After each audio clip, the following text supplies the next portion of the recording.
For this Basecamp adventure, we set sail for the natural beauty of the Isle of Man.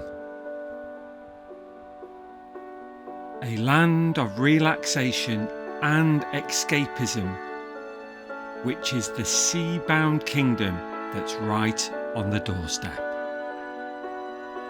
With the unique blend of pride and patriotism, historic castles and Victorian engineering, narrating the 10,000-year tales of the extraordinary lives of the Manx ancestors. We discover the story of the first nation in the world to be recognised as a UNESCO biosphere, rewarding the enviable diverse landscapes, making the island home to a myriad of wildlife. At just 33 miles long and 13 miles wide, the Isle of Man is blessed with a stunning coastline, boasting jaw-dropping sunsets.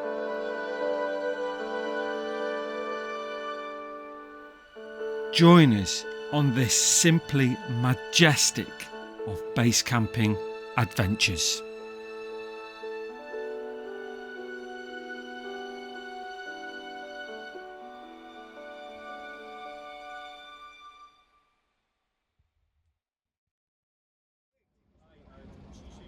Our adventure begins at Haitian Port, the gateway to the Irish Sea. As a new experience towing a caravan onto a ferry, I learned the thought was far worse than the action. To avoid leaving our dog in the car, we booked a space in the Paul's Pet Lounge, a comfortable area for our furry friends. Arriving into Douglas Bay, the Viking cruise liner on anchor, although impressive, was not the main attraction. The Tower of Refuge is a small structure erected upon a partially submerged reef known as St Mary's Isle. Located a short distance from Douglas Bay, the tower was constructed in 1832 following a successful petition by the RNLI founder William Hillary.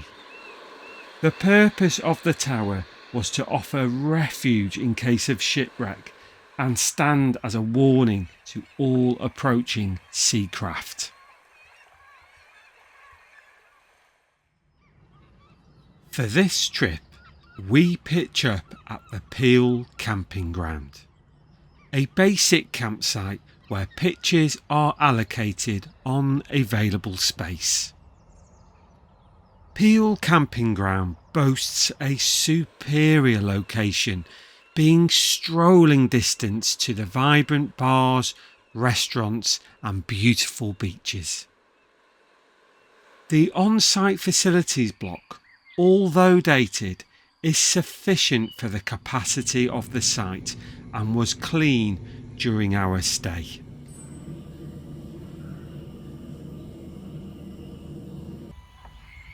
Arriving to our reserved hard-standing pitch, it was soon obvious that the base camp with awning would be too long. We relocate to a grass pitch in a quiet corner.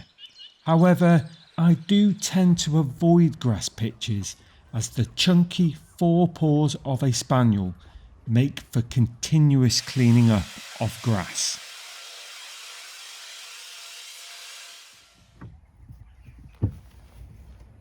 With less than an hour of remaining light, it was a rush to set the caravan up. The effort, though, was well rewarded.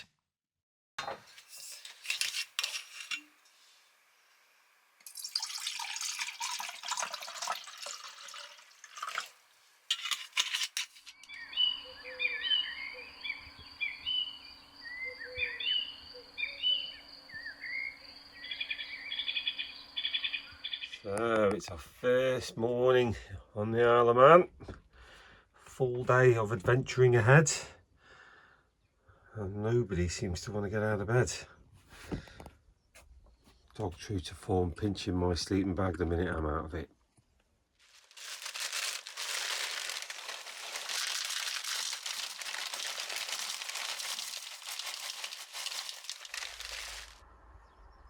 It's a beautiful, peaceful morning. Following the rush of setting up last night in the fading light. Just got to get that dog into adventure mode. We've got the RVA2 on the back, and the wife said I had it pitched in 10 minutes last night. And although I'm happy to take credit for that, I know that there ain't enough air in those air beams. I'll have to top them up after.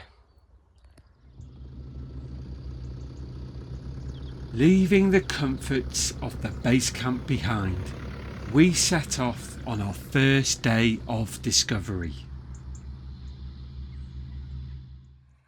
The fishing town of Peel sits midway along the western coast of the Isle of Man.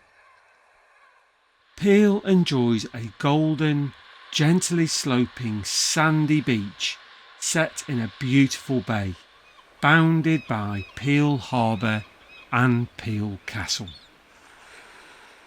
Peel Castle was constructed by the Vikings in the 11th century and stands proudly on St. Patrick's Isle. The impressive ruins include intact fortress walls, a Celtic cathedral and a round tower. The ancient fortress overlooks Fenella Beach. This small sheltered cove is bespoke on the island, being covered with the shells of Queenie scallops.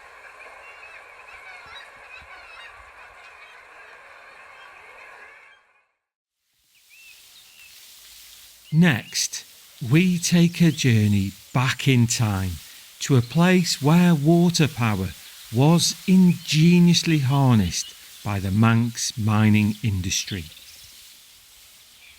Built into the hillside above the village of Laxey is the largest surviving original working water wheel in the world.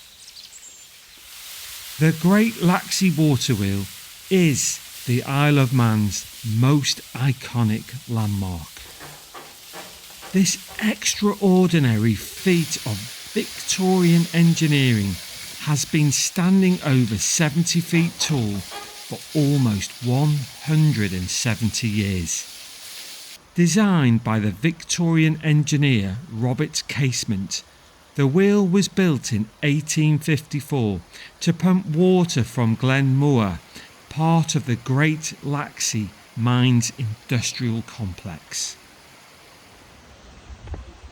Today, a climb to the top via the spiral staircase is rewarded with an outstanding panoramic view across the Laxey Valley.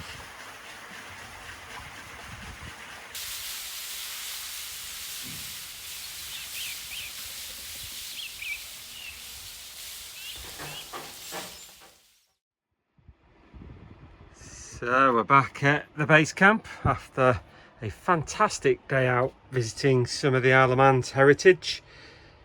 The highlight being the Laxey wheel. What a superb example of engineering and heritage to be proud of. The dog is absolutely exhausted, and I've got the fan on her at the moment because the temperature we're getting is 28 degrees. It's absolutely scorching.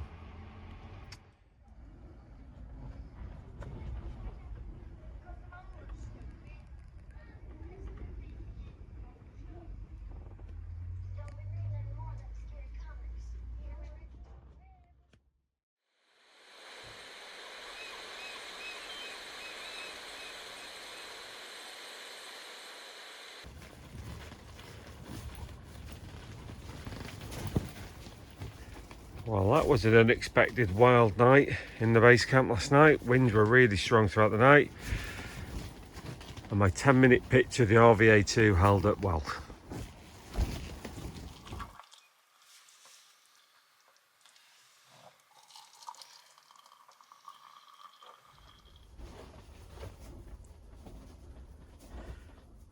It looks like the dog is adventure ready. So the plan for today, so if I use this wind map as an illustrator, we are here in Peel. So we're there in Peel, and we're going to be heading down to the south of the island here to a place called the Calf of Man, and that's a small island about half a mile off the south coast of the Isle of Man. It's a bird sanctuary, so we're going to see if we can see any birds. We won't be able to go on the island, but we're going to go and see what we can see, and then we're going to start heading back inland. There's a sort of a farming museum, if you like. It's called Cregneash. It's like a 19th century farm, some Manx farming heritage. And then on our way back to Peel, we're then going to go and hike into one of the glens called Glen Maye. So we've got a busy day today, a busy day of discovery and adventure. Our route to the Calf of Man is as much diverse as it is beautiful. Capturing the stunning panoramas of the Manx Highlands, green fields rolling into the sea, and the soft golden white sands of Port Erin Beach. Located amidst spectacular scenery, half a mile off the southern tip of the island, the Calf of Man is a small island extending approximately 600 acres, hosting around 33 species of seabirds. Abundant with wildlife and natural wonders, the island is also an important pupping site for grey seals. Seals can be clearly seen down at the sound, basking in the sunshine.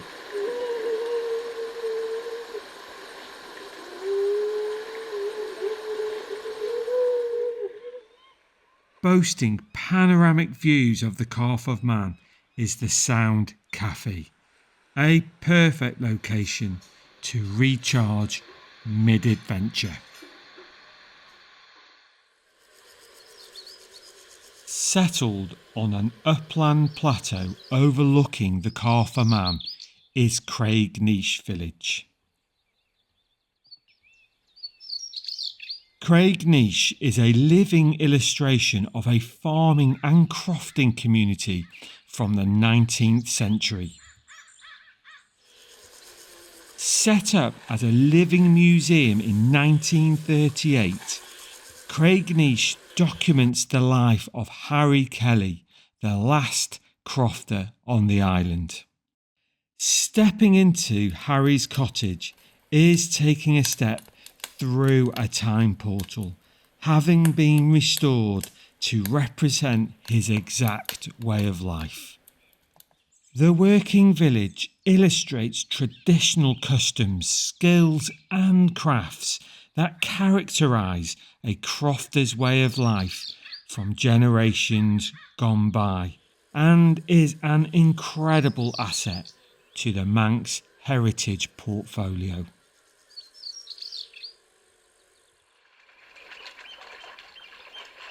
Opening onto a secluded shale beach is Glen Maye.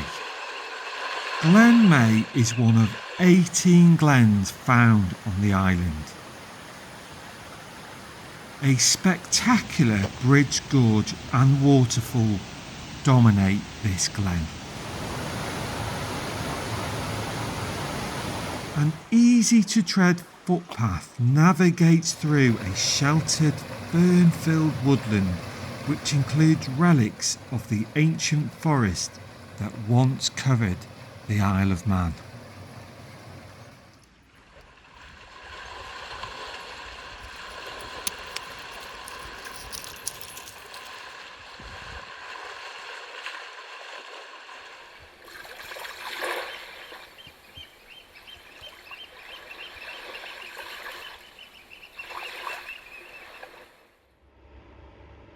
So we're back at the base camp.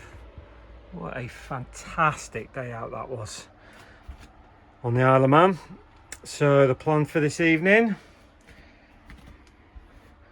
well, the dog will not move from that spot and we're just going to enjoy the caravan tonight. Just in the fridge, I've got some beers there. The wife has got some Prosecco. The hot water is on. Get some showers on and then just going to sit outside and enjoy that sunshine.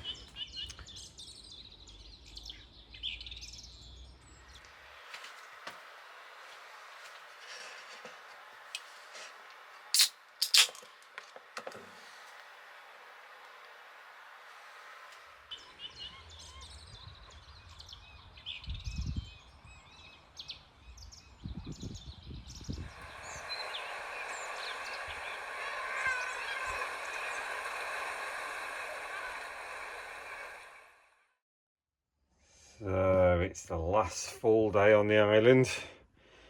There's not much stirring going on in the caravan this morning. So I think I will resort to eating my cereals out the way in the awning.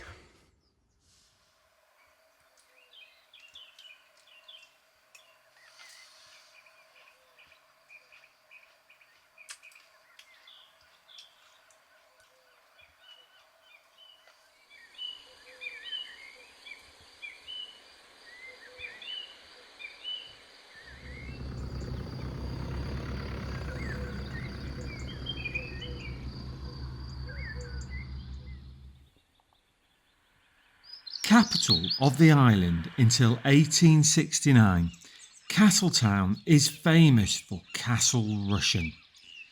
Built for a Norse king around 1200 AD, today Castle Rushen is one of the best preserved medieval castles in the world.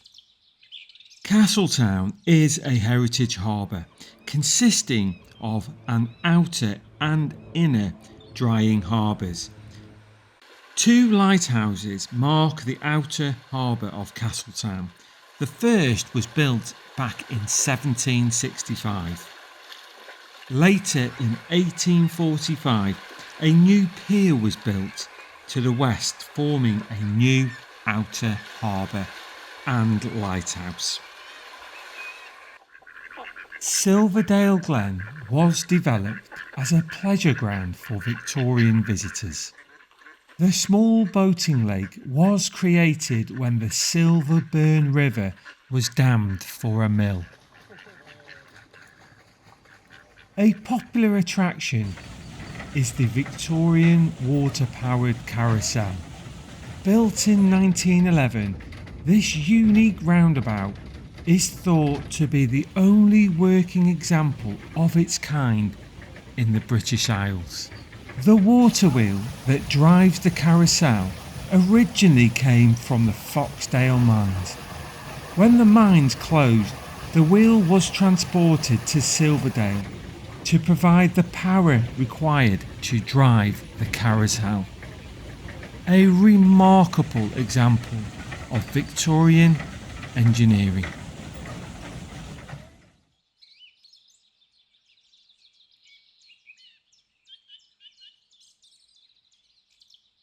So we're back at the base camp after our last day exploring on the Isle of Man, and what a fabulous time it's been. No surprise to see the poor spaniel exhausted in the corner. We have got an early dart in the morning. Our ferry's first thing in the morning, so we're leaving the campsite at 7:15. So we've already started to pack away the non-essentials, including the chairs and extra comforts of the awning, so that we get a quick pack up in the morning. It's been fantastic. For our final evening on the island, we don our glad rags and take the short stroll to Peel Harbour to enjoy a fish supper at the Boathouse restaurant.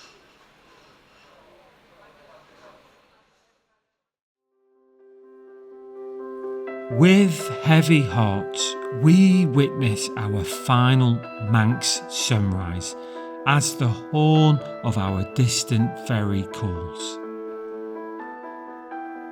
The Isle of Man is an unforgettable kingdom, an island so close to home yet offers the perfect escape from the busy worlds we live in. A land where people and nature truly coexist in harmony. Beautiful landscapes complement a rich heritage where we can truly reconnect with nature whilst immersed in the island's extraordinary surroundings. Watching the island slip away and emptiness reaching deep into our souls can only be relieved with a return visit. Thank you for watching, and we will see you on the next adventure sometime very soon.